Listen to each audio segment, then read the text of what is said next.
Hello children, நான் உங்கள் teacher Hemalatha. 5th standard 3rd term science unit 1 our environment. அதில் part 1 பார்க்க போகிறோம். அவர் என்விரான்மெண்ட், நமது சுற்றுச்சூழல். Learning objectives. இந்த லெசனில் என்ன தெரிஞ்சுக்க போகிறோன்னா, know about different types of farms. பண்ணைகளின் பல்வேறு வகைகளை அறிந்து கொள்ளுதல். List out the economic importance of dairy farms and poultry farms. கால்நடை பண்ணை மற்றும் பறவை பண்ணையினுடைய முக்கியத்துவத்தை அறிந்து கொள்ளுதல். Know about apiculture and the uses of honey. தேனீ வளர்ப்பு மற்றும் தேனினுடைய பயன்களை அறிந்து கொள்ளுதல். Understand the different types of manures and their uses. இயற்கை உரங்களின் வகைகள், அவற்றின் பயன்களை புரிந்து கொள்ளுதல். Know about vermiculture and vermicompost. மண்புழு வளர்ப்பு, மண்புழு உரம் தயாரித்தல் பற்றி அறிந்து கொள்ளுதல். Introduction. Environment is everything that is around us. நம்மை சுற்றியுள்ள அனைத்துமே சுற்றுச்சூழல்னு சொல்லுவோம். என்விரான்மெண்ட்னா என்ன? சுற்றுச்சூழல். There are 2 types of environment. சுற்றுச்சூழல் 2 வகைப்படும். They are physical environment and biological environment. இயற்பியல் சுற்றுச்சூழல், உயிரியல் சுற்றுச்சூழல். Physical environment includes all non-living things like land, water and air. இயற்கை சுற்றுச்சூழல்ல உயிரற்ற பொருளான நிலம், நீர், காற்று இதெல்லாம் அடங்கும். Biological environment includes the living things such as plants and animals. உயிரியல் சுற்றுச்சூழல்ல உயிருள்ள பொருளான தாவரங்கள், விலங்குகள் அடங்கும். Natural environment has lot of economic values. இயற்கை சுற்றுச்சூழல் அதிக பொருளாதார நன்மையை தரக்கூடியது. Plants and animals in our environment are useful to us in a number of ways. விலங்குகளும் தாவரங்களும் பல்வேறு வகைகளில் நமக்கு பயனை தரக்கூடியதாக இருக்கு. Animals like cow, buffalo and goat gives us milk. ஆடு, பசு, எருமை இதெல்லாம் நமக்கு பாலை தருது. Some animals are used for transportation. சில விலங்குகள்லாம் பார்த்தீங்கன்னா போக்குவரத்துக்கெல்லாம் பயன்படுது. These animals are raised in farms. இவையெல்லாம் பெரும்பாலும் பண்ணைகளில் தான் வளர்க்கப்படுகின்றன. In this lesson we will learn about dairy farms, poultry farms, apiculture, manures and vermicompost. இந்த பாடத்தில் நம்ம என்னென்னலாம் தெரிஞ்சிக்க போகிறோன்னா,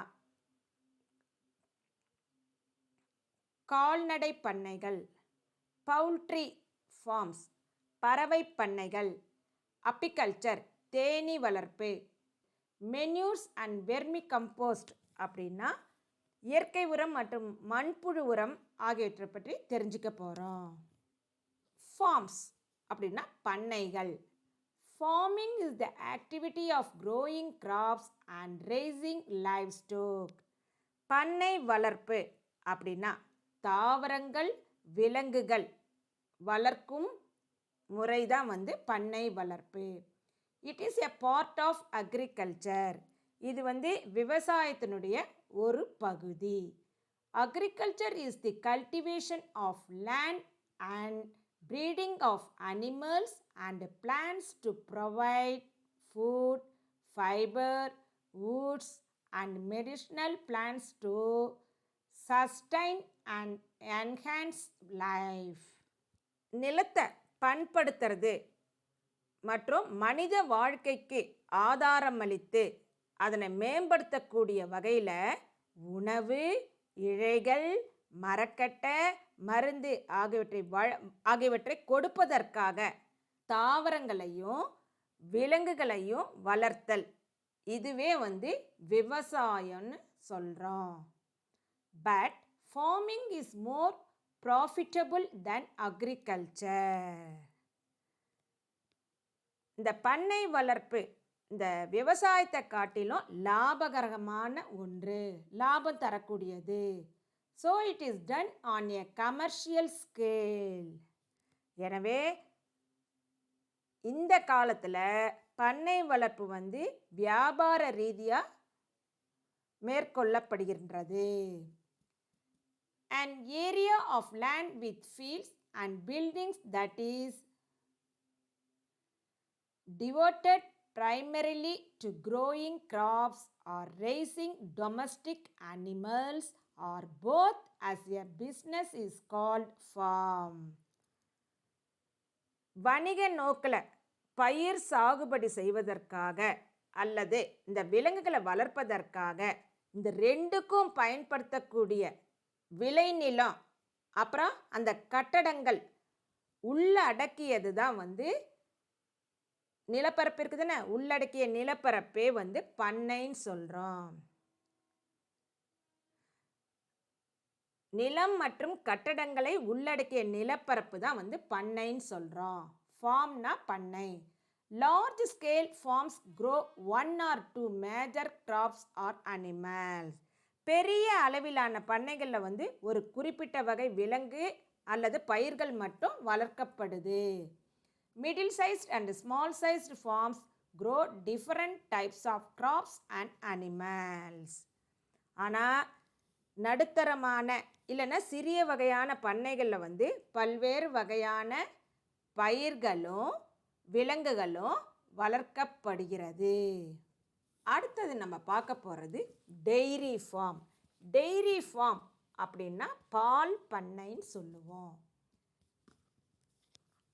Dairy farming is a type of agriculture that focuses on extraction of milk and preparation of various milk products like cheese, butter, curd, etc. பால் பண்ணை அப்படின்னா ஒரு வகையான விவசாயம்னு சொல்லுவோம். இதில் என்ன அப்படின்னா பால் கறத்தல் மற்றும் பெறப்பட்ட அந்த பாலிலிருந்து வெண்ணெய், தயிர், பாலாடக்கட்டி ஆகியவனை உற்பத்தி செய்தல், இதெல்லாம் இதனுடைய முக்கிய நோக்கம். High milk producing cows along with bulls and oxen are raised in commercial dairy farms. வணிக ரீதியாக பால் பண்ணைகளில் அதிக அளவு பால் தரக்கூடிய பசுக்கள், காளைகள் மற்றும் எருதுகள் தான் வளர்க்கப்படுது. இதெல்லாம் அதிகம் பால் தரக்கூடிய விலங்குகள். Other animals found in these farms include goats, sheep and camels. இதை தவிர வெள்ளாடு, செம்மறியாடு, ஒட்டகம் போன்ற விலங்குகளும் இந்த ஃபார்மில் வளர்க்கப்படுது. Do you know? உங்களுக்கு தெரியுமா? District livestock farm in Hosur, Krishnagiri district of Tamil Nadu is the biggest cattle farm in Asia. Total area of this farm is 1641 acres. தமிழ்நாட்டில் கிருஷ்ணகிரி மாவட்டத்தில் உள்ள ஓசூர்னு ஒரு இடம் இருக்குது. ஓசூரில் மாவட்ட கால்நடை பண்ணைன்னு இருக்குது. இதுதான் ஏசியாலேயே மிகப்பெரிய கால்நடை பண்ணை. இதனுடைய மொத்த நிலப்பரப்பு பார்த்திங்கன்னா 1641 ஏக்கர். இது தெரிஞ்சுக்கோங்க. இதுதான் பார்த்தீங்களா பால் பண்ணை. இங்கே பசுமாடுகள்லாம் வளர்க்குறாங்க தானே. அடுத்தது பார்க்கலாமா. கேட்டில் பிரீட்ஸ், கால்நடை இனங்கள். இன் இந்தியா தேர் ஆர் 26 கேட்டில் பிரீட்ஸ். இந்தியாவில் வந்து 26 வகையான கால்நடை இனங்கள் இருக்கு. They are domesticated for milk, agricultural work, transportation and many other needs. பால் உற்பத்திக்காகவும் விவசாய பணிக்காகவும் போக்குவரத்துக்காகவும் அதை தவிர மற்ற வேலைக்காகவும் இந்த விலங்குகள் வளர்க்கப்படுது. இதில் பாருங்க, Gir, Sahiwal, red Sindhi, Kangayam and Ongole are some of the cattle breeds found in India. இந்தியாவில் காணப்படக்கூடிய சில இனங்கள் இருக்கு, இந்த பசுமாட்டு இனங்கள். கிர், சகிவால், செவ்வரி சிந்தி, காங்கேயம், அப்புறம் Ongole. Cattle breeds found in different states of India are given in the table. இந்தியாவின் பல்வேறு மாநிலங்களில் காணப்படக்கூடிய கால்நடை இனங்கள் வந்து அந்த படத்தோட கீழே கொடுத்துருக்காங்க. அது எந்தெந்த ஸ்டேட்டில் இருக்குன்னு சொல்லி நம்ம பார்க்கலாமா. பாருங்க, கிர் இது வந்து குஜராத், ராஜஸ்தான். அடுத்தது மால்வி, இது ராஜஸ்தான், மத்திய பிரதேசம். நாகாரி ஹரியானா, உத்தரப்பிரதேசம், ஆந்திர பிரதேசில் இருக்கு. சகிவால் பஞ்சாப், ஹரியானா, உத்தரப்பிரதேஷ். ரெட் சிந்தி இது தமிழில் வந்து செவ்வரி சிந்தின்னு சொல்லுவோம். இது ஆந்திராவில் இருக்கு. ஆங்கோல் ஆந்திர பிரதேஷில் இருக்கு. இப்போ எந்தெந்த ஸ்டேட்டில் எந்தெந்த பசுக்கள் இருக்குதுன்னு தெரிஞ்சுக்கிட்டீங்களா? அதனுடைய பேரையும் தெரிஞ்சுக்கிட்டீங்களா? அதுதான் இங்கே கொடுத்துருக்காங்க. ஆக்டிவிட்டி 2. சம் ஆஃப் த கேட்டில் breeds found in Tamil Nadu R given below. தமிழ்நாட்டில் காணப்படக்கூடிய மாட்டு இனங்கள் வந்து கீழே பிக்சரோடு கொடுத்துருக்காங்க. அதை நம்ம எந்த டிஸ்ட்ரிக்டில் இருக்குன்னு சொல்லி பார்க்கலாம். காங்கேயம், நம்ம காங்கேயம் காளைன்னு கேள்விப்பட்டிருக்குமா இல்லையா? அது வந்து திருப்பூர் டிஸ்ட்ரிக்டில் இருக்குது. பர்கூர், இந்த இனம் வந்து ஈரோடில் இருக்கும். உம்பலாச்சேரின்னு சொல்லுவோம், இங்கிலீஷில் உம்பலாச்சி. இது வந்து திருவாரூர் டிஸ்ட்ரிக்டில் இருக்கும் இந்த இனங்கள். புலிக்குளம் சிவகங்கை மாவட்டத்தில் இந்த வகையான மாட்டினங்கள் இருக்குது. அப்போ எந்தெந்த டிஸ்ட்ரிக்டில் என்னென்ன மாட்டினங்கள் இருக்குன்னு சொல்லி தெரிஞ்சுக்கிட்டீங்க தானே. Do you know India has the largest number of livestock in the world, holding 281 million. உலகிலேயே இந்தியா தான் அதிக எண்ணிக்கையிலான கால்நடைகள் அதிகமாக இருக்கு. அது பாருங்க எவ்வளவு அப்படின்னா 281 மில்லியன் கால்நடைகள் இந்தியாவில் வளர்க்கப்படுகிறது. In 2008, our country housed the second largest number of cattle in the world with 175 million. 175 million கால்நடைகள் வந்து 2008 வருஷம் வளர்க்கப்பட்டது. அது பார்த்தீங்கன்னா உலகத்திலேயே இந்தியா வந்து 2ஆம் இடத்துல இருந்தது. எந்த வருஷம்? 2008. 1 million is equal to 10 lakh. 1 மில்லியன்றது வந்து 10 லட்சத்துக்கு சமம். Apart from these animals, buffaloes are also domesticated in India. மேலே சொன்ன விலங்குகளை தவிர எருமை மாடுகளும் நம்ம இந்தியாவில் வளர்க்கப்படுகிறது. There are 7 buffalo breeds in India. இந்தியாவில் வந்து 7 வகையான எருமை மாடுகள் இருக்குது. Buffaloes produce more amount of milk than cows. எரும மாடு வந்து பசுமாட்டை காட்டிலும் அதிக அளவில் பால் தரக்கூடியது. Also buffalo milk has more nutrients than cow's milk. பசுமாட்டை காட்டிலும் எரும மாடுகளுடைய பால் வந்து சத்து நிறைஞ்சதா இருக்கு. அடுத்தது பாருங்க, முர்ரா, ஜஃப்ராபாடி, பாதாவரி, ஸ்ருதி are the buffalo breeds that are found in India. இந்தியாவில் எந்த வகையான எரும மாடுகள்லாம் வளர்க்குறாங்கன்னா முர்ரா, ஜஃப்ராபாடி, பாதாவரி, ஸ்ருதி. India is the biggest buffalo milk producer in the world. இந்த எருமை மாட்டு பால் உற்பத்தியில் உலக அளவில் வந்து இந்தியா வந்து முதலிடம் வகிக்கிறது. அதை தெரிஞ்சுக்கோங்க. Some of the buffalo breeds found in our country are given in the table. இந்தியாவில் காணக்கூடிய சில வகை எருமை மாட்டினங்கள் வந்து இங்கே பிக்சரோட அதை நேமும் கொடுத்துருக்காங்க. எந்தெந்த ஸ்டேட்டில் இருக்குன்னு சொல்லி நம்ம பார்க்கலாமா? ஜஃப்ராபாடி இதுதான் வந்து குஜராத்தில் இருக்கும். ஸ்ருதி ராஜஸ்தான், குஜராத். நாக்புரி மத்திய மற்றும் சவுத் இந்தியாவில் இருக்கும். முரா பஞ்சாப், ஹரியானா, உத்தரப்பிரதேஷ். அடுத்தது பாருங்க, பாதாவரி உத்தரப்பிரதேஷ், மத்திய பிரதேஷ். மெக்ஸனா இது வந்து குஜராத்தில் இருக்கும். Do you know White Revolution in India was launched in 1970s to make India self-dependent in milk production. Dr. Verghese Kurian is called the father of White Revolution.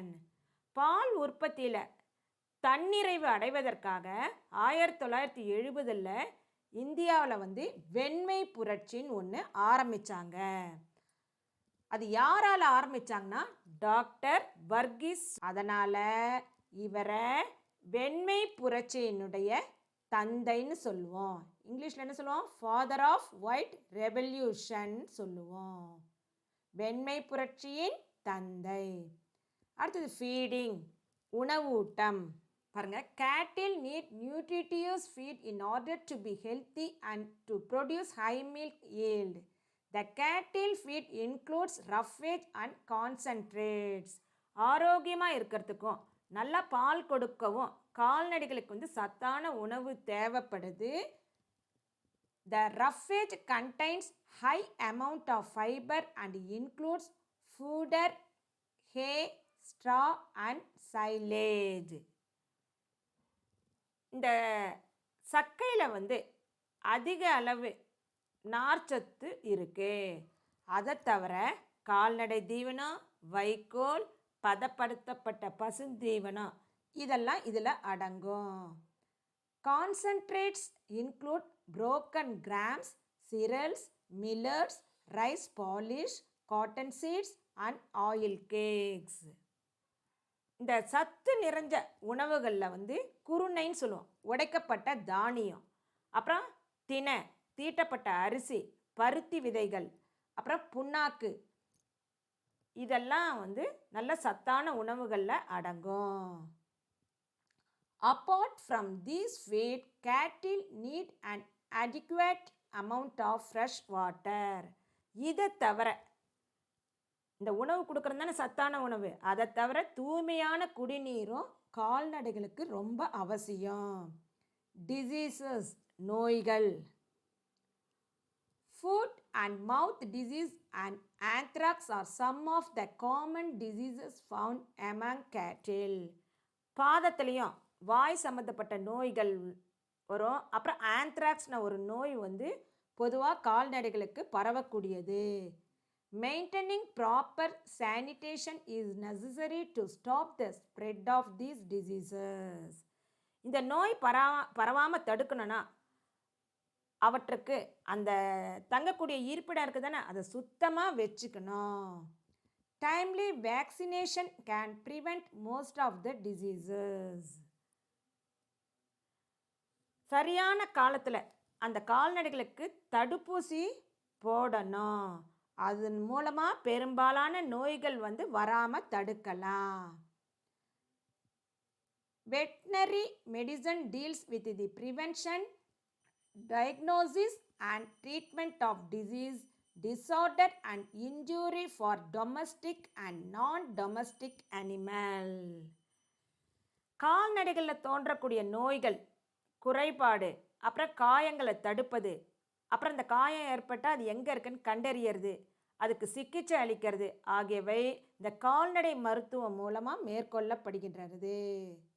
கால்நடை மருத்துவமனைன்னு கேள்விப்பட்டிருக்கீங்க தானே, அங்கே தான் இதுக்கெல்லாம் ட்ரீட்மெண்ட் கொடுப்பாங்க. யூசஸ், பயன்கள். Cattle are useful to us in a number of ways. கால்நடைகள் நமக்கு பல வகைகளில் பயனுள்ளதாக இருக்குது. Some of them are listed below.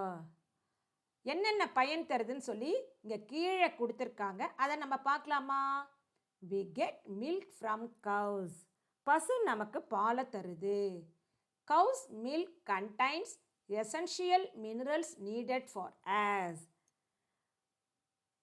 பசுவினோட பாலில் நமக்கு தேவையான தாது உப்புக்கள் அதிகமாக இருக்கு. Bullocks are used to plow land, harvest and thrash crops.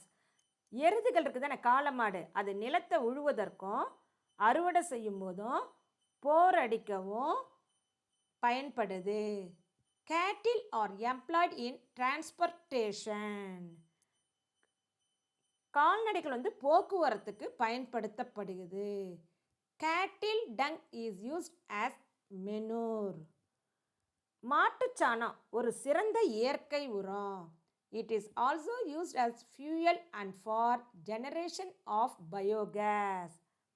இது எரிபொருளாகவும் உயிரி வாயு தயாரிப்பதற்கும் பயோகஸ் தயாரிப்பதற்கும் இந்த மாட்டுச்சாணம் பயன்படுது.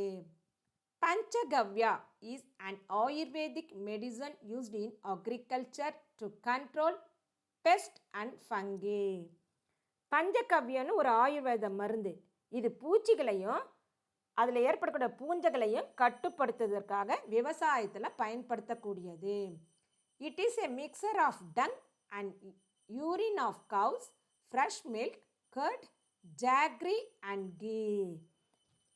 இது பார்த்திங்கன்னா மாட்டோட சாணம், அப்புறம் மாட்டோட சிறுநீர், கறந்த பால், தயிர், வெல்லம், நெய் ஆகியவை சேர்ந்த ஒரு கலவை தான் பஞ்சகவ்யம். Leather goods are manufactured from cattle hides. கால்நடைகளின் தோலில் இருந்து இந்த மாதிரி தோல் பொருட்கள்லாம் தயாரிக்கப்படுது. Poultry farms. In poultry farms avian species are reared and bred for the purpose of egg, meat or both. பறவை பண்ணையில் பறவை இனங்கள் அவற்றின் முட்டை மற்றும் இறைச்சிக்காக வளர்க்கப்படுகிறது. Fowls, ducks, geese, turkeys and some varieties of pigeon are the most commonly reared species. கோழி, வாத்து, தாரா, வான்கோழி, சில வகையான புறாக்கள் பொதுவாக இந்த பறவை பண்ணைகளில் வளர்க்கப்படுகிறது. Chicken occupy 90% of the total poultry. இதில் 90% கோழிகளே அதிகமாக வளர்க்கப்படுகின்றன. Poultry birds grown for meat are called broilers. இறைச்சிக்காக வளர்க்கக்கூடிய கோழிகளை இறைச்சி கோழிகள்னு சொல்லுவோம், பிராய்லர்ஸ்ன்னு சொல்லுவோம். Layers are the female fowls grown for egg production. முட்டைக்காக வளர்க்கக்கூடிய கோழிகள் முட்டை கோழிகள், லேயர்ஸ்ன்னு சொல்லுவோம். The poultry industry is important in providing a balanced diet for human population. மனிதர்களுக்கு தேவையான சரிவிகித உணவை அளிக்கக்கூடியதில் பறவை பண்ணைகள் முக்கிய பங்கு வகிக்குது. Proper management of poultry includes methods of ஹேட்சிங், rearing, housing, sanitation, prevention of disease and a sound marketing system. பண்ணை நிர்வாகம் அப்படின்னா குஞ்சு பொரிக்கும் முறை, அந்த குஞ்சுகளை வளர்ப்பது, பாதுகாப்பாக கூட்டில் வச்சு பராமரிக்கிறது, தூய்மையான சுற்றுச்சூழல், சரியான உணவு, நோய் வராமல் பாதுகாத்தல், அப்புறம் சரியான முறையில் சந்தைப்படுத்துதல், இதெல்லாம் உள்ளடக்கி தான் proper management. In Tamil Nadu, famous poultry farms are found in places like Namakkal, Palladam and Chennai. தமிழ்நாட்டில் நாமக்கல், பல்லடம், சென்னை இந்த இடங்கள்லாம் கோழி பண்ணைகள் காணப்படுகிறது. இதெல்லாம் ஃபேமஸானது கோழி பண்ணைகளுக்குள்ள இடங்கள். அடுத்தது பிரீட்ஸ், இனங்கள். There are more than 100 breeds of fowls. 100க்கும் மேற்பட்ட கோழி இனங்கள் நம் நாட்டில் இருக்கு. Fowls are classified on the basis of their utility to man. இந்த பயன்பாட்டை பொறுத்து இவை பலவிதமாக வகைப்படுத்தியிருக்காங்க. They are meat type, இறைச்சி கோழிகள் சொல்லுவோம், அதுக்கு பிராய்லர்னு பேர். எக் டைப், லேயர், முட்டை கோழிகள். அண்ட் டியூயல் டைப் அப்படின்னா இரண்டுக்கும் பயன்படுத்தக்கூடியது, இறைச்சிக்கும் பயன்படுத்துவாங்க, முட்டைக்கும் பயன்படுத்தக்கூடியது. அடுத்தது பாருங்க, Aseel, Chittagong, Ghagus, Busra, Brahma and Cochin are some of the breeds found in our country. நம்ம இந்தியாவில் வளர்க்கக்கூடிய சில கோழி இனங்கள்லாம் இதுதான், இதோட பேரெல்லாம். Local and indigenous birds are reared in rural places. நாட்டுக்கோழிகள் அல்லது கிராமப்புற கோழிகள் கிராமத்தில் வளர்க்கக்கூடியது. Traditionally, these birds have a poor meat production capacity compared to commercial broiler and layers. நாட்டுக்கோழிகள் மற்றும் கிராமப்புற கோழிகள் முன்காலத்தில் இருந்தே இந்தியாவில் வளர்க்கப்படுது.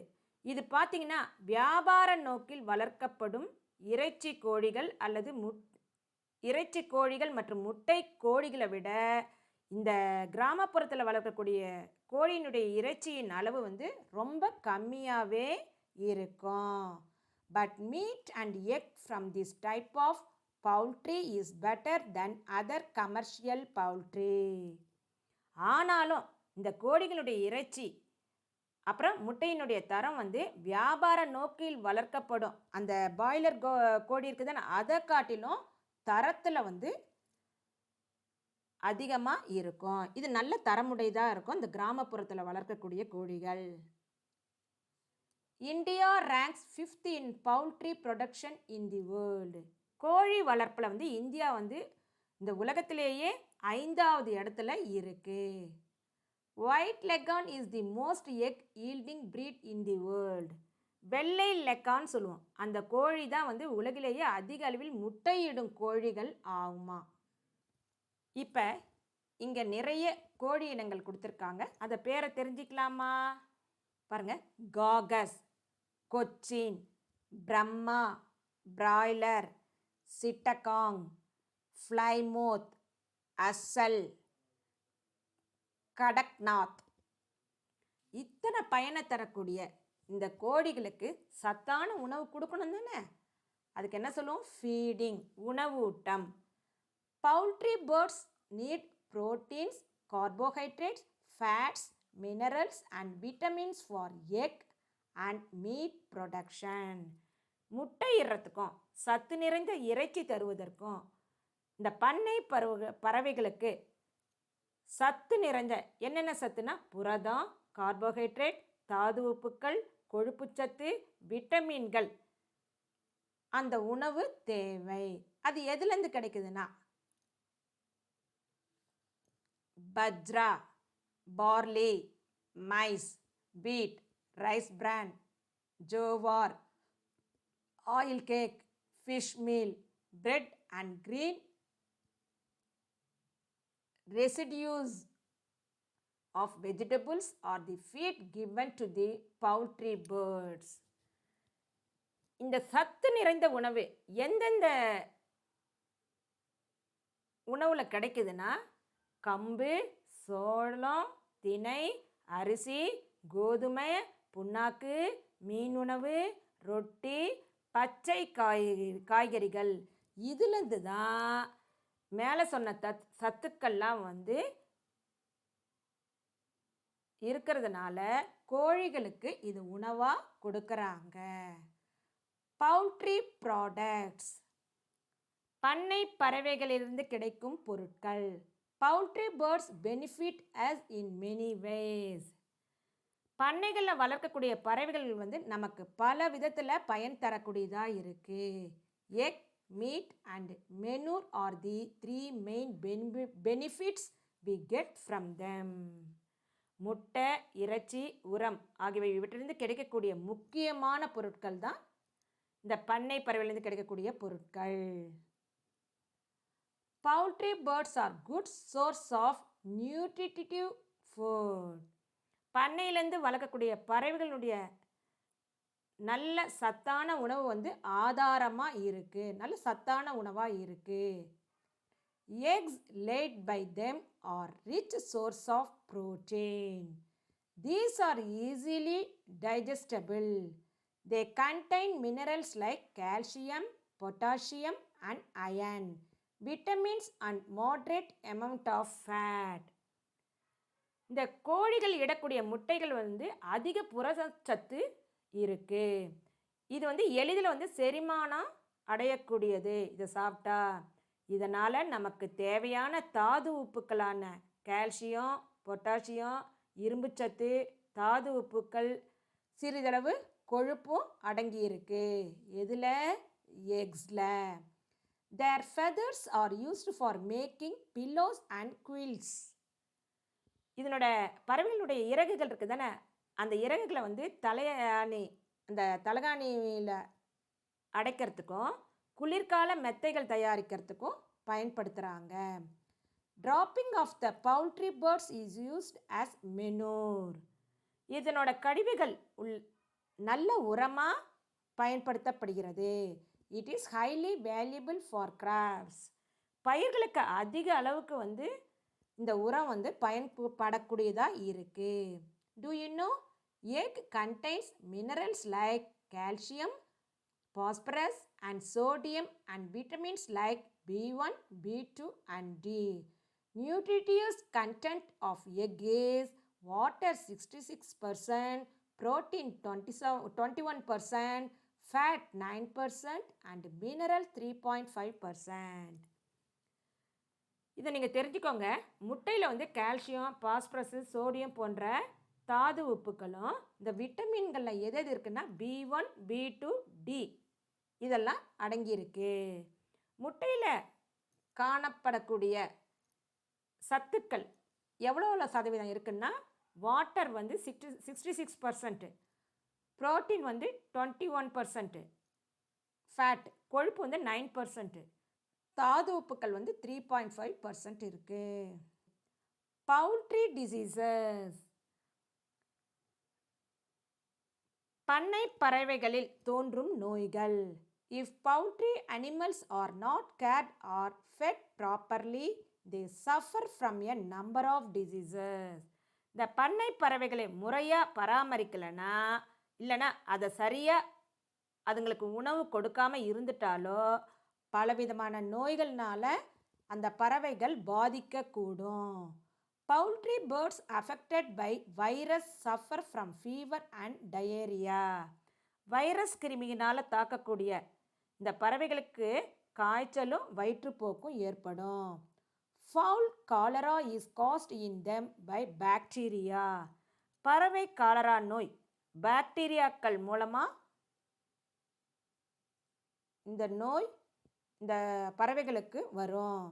Over exposure to wet and cold conditions causes cramps in poultry birds. அதிக குளிர் ஈரப்பதத்தினால வந்து இந்த பறவைகளுக்கு வந்து சதைப்பிடிப்பு ஏற்படும். Poultry birds are affected by internal parasites like roundworm and tapeworm. They are also affected by external parasites like fleas, lice, ticks, etc. அக ஒட்டுண்ணியான உருளைப்புழு மற்றும் தட்டை புழுக்கள் மூலமாக இந்த பறவைகள் வந்து பாதிக்கப்படுது. என்னென்னலாம் வரும் அப்படின்னா பேனு, தெள்ளுப்பூச்சி, அப்புறம் உண்ணிகள் போன்ற புற ஒட்டுண்ணிகளாலும் இவை பாதிக்கப்படுது. இந்த பறவைகள்லாம் அக ஒட்டுண்ணிகளாகவும் பாதிக்கப்படுது, புற ஒட்டுண்ணிகளாலும் பாதிக்கப்படுது. Activity 4. Fill in the blanks using the words given below. Oil seeds, egg, honey, food grains, fish. இப்போ green revolution அப்படின்னா பசுமை புரட்சி. அதுக்கு வந்து இதுதான் ஃபர்ஸ்ட் ஒன்க்கு ஃபுட் கிரெயின்ஸ். ப்ளூ ரெவல்யூஷன் அதுக்கு வந்து second fish. Silver revolution egg. Gold revolution honey. Yellow revolution oil seeds. இதை கரெக்டாக அந்த நம்பர் போட்டு எழுதுங்க. அடுத்தது பவுல்ட்ரி மேனேஜ்மெண்ட், பறவை பண்ணை மேலாண்மை. Poultry birds need a clean environment. இந்த பண்ணைகளில் வளரும் பறவைகளுக்கு வந்து சுற்றுச்சூழல் தூய்மையாக இருக்கணும். The following measures should be taken in order to avoid diseases. இந்த மாதிரி நோய் வராமல் தடுக்கிறதுக்கு இந்த கீழ்கண்ட முறைகள்லாம் கொடுத்துருக்காங்க, அதை நம்ம கண்டிப்பாக கடைபிடிக்கணும். Poultry houses should be clean and disinfected. பண்ணையில் உள்ள பறவை கூடுகள் இருக்குதானே, அது சுத்தமாகவும் பூச்சிகள் இல்லாம மாதிரியும் பாதுகாக்கப்பட வேண்டும். It should have windows for ventilation. நல்ல காற்றோட்டம் இருக்கிறதுக்கு அதுக்கு தகுந்த மாதிரி ஜன்னல்கள் வைக்கணும். Light is essential for high egg production. அதிக முட்டைகள் இடுவதற்கான நல்ல வெளிச்சம் வந்து தேவை. Poultry birds need clean and fresh water. பறவைகளுக்கு வந்து தூய்மையான நீர் வந்து தூய்மையான சுத்தமான நீர் கொடுக்கணும். Timely vaccination is necessary to prevent diseases. சரியான நேரத்தில் என்னென்ன ஊசி போடணுமோ அந்த தடுப்பூசிகளை வந்து போடணும். அதுலேருந்து இந்த பறவைகளுக்கு நோய் வராமல் தடுக்க முடியும்.